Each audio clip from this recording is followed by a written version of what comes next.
So let me think this through. A children's horror film produced by Nickelodeon was never shown again after its original airing back in 2000. So right around the time that it resurrected itself back onto the internet back in 2011 and whatnot, showing its existence, a pasta then pops up explaining some of the disturbing backstory of the production of the movie. How convenient. While reading the pasta at first, it seemed believable. An interesting backstory to the production of a children's horror film that may have had a darker premise that was cut out of the film for time and by Nickelodeon standards and practices.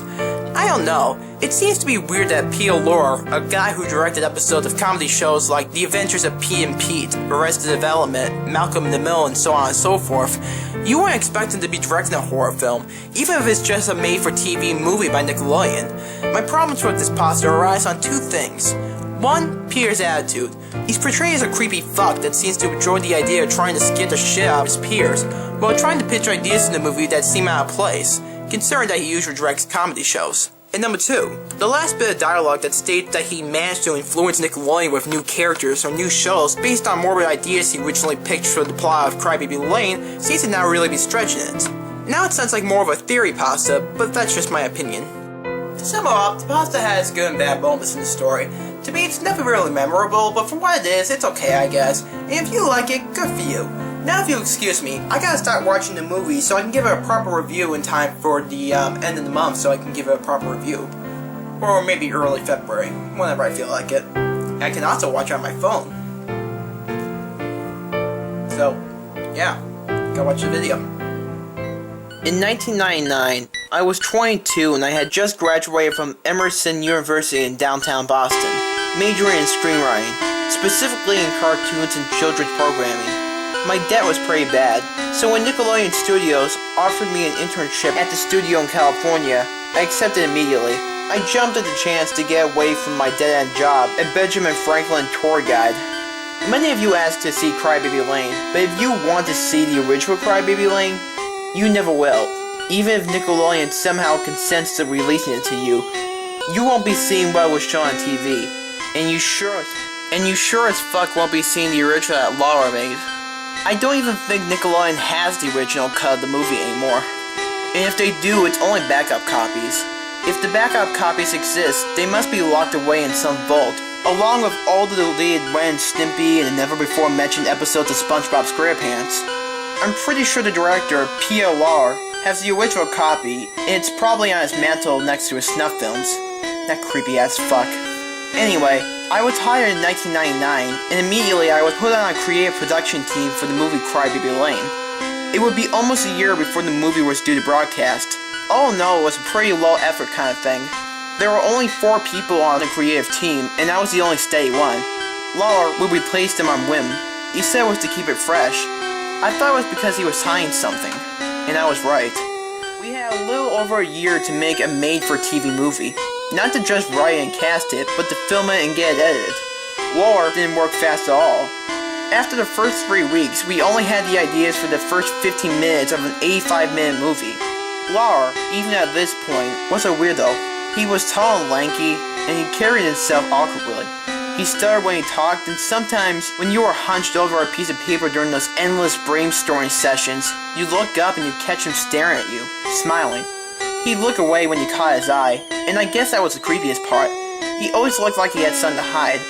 The brainstorm sessions, at first, were alright. We got the premise of it down. 2 brothers unleash a demon, and they get into mischief trying to get everything back to normal. Not exactly Dean Time Emmy Award stuff, but, you know, it's an alright start. I thought the movie should be goofy and spooky, kind of like a Courage the Cowardly Dog sort of a deal. However, from the very beginning, Lauer made it very clear that he wanted the film to be as scary as possible. He didn't want to be cheap thrills with a good wholesome ending. He wanted to push it farther than Are You Afraid of the Dark ever dreamed of, and I guess he did. It was about 3 weeks into production when I first noticed something. Lauer had absolute power of persuasion over anyone in the creative production team. No one fought him, and by the 3rd week, he was already suggesting some morbid things. I remember when he said that he wanted the little brother to die halfway through the movie, getting hit with a dump truck. I immediately shot it down. I was the only one who said anything, and it stayed that way until I left the studio entirely and never came back. At first, cannibalism and other fucked up shit was kept to jokes and tasteless comments, but as time went on, it became more and more overt. I gave him an idea, which most of the time he would end up using, like, how about the movie starts with a morbid undertaker who reads some stories? To which he would reply, yeah, and then he could cut them up into little pieces and force feed them to his dog. He made those jokes a few times in the early stages. Then he got serious. He'd stand up like he was Jesus or something, clear his throat loudly, and proclaim his idea. I would be the only one to shoot him down. Every fucking time. One day near the end of our brainstorming sessions, Lauer cleared his voice and stood up. We all fell silent and looked at him, like we normally would. He stood up and said, "Gentlemen and ladies, I have an idea." I remember what he did. He paused and looked right at me as he said, "The story will revolve around the legend of a pair of Siamese twins. Have you ever heard the Donna Party?" Everyone nodded, except for me. I didn't like where the conversation was going. "They ate themselves when it got cold. They ate each other." Everyone nodded again. I closed my eyes. What would a pair of Siamese twins do if they had nothing to eat? Would one wait until the other twin dies, then consume her own sister's flesh? Would they claw each other's eyes until one of them died, then dine upon them like a vulture tearing at the skin of a dead deer? I do not know. It is very interesting indeed. I didn't know what the fuck I was hearing. I opened my eyes and looked around the room. No one was fucking moving.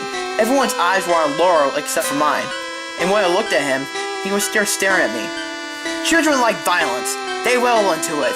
Children like to be scared. So we'll scare them. Won't we, Johnny?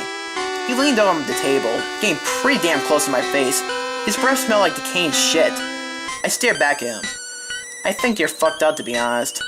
He smiled, then backed away. Oh, I'm fucked up alright, but you have to be fucked up to survive in this cutthroat world. His grin expanded. Literally, right now, I'm going to show you some pictures that will spark some of your imaginations. He got up and locked the door from the inside. I stood up and said, "What the fuck are you doing?" "Let's not make any errors of judgment, Jonathan. Sit down." "No, sit." For some reason I did.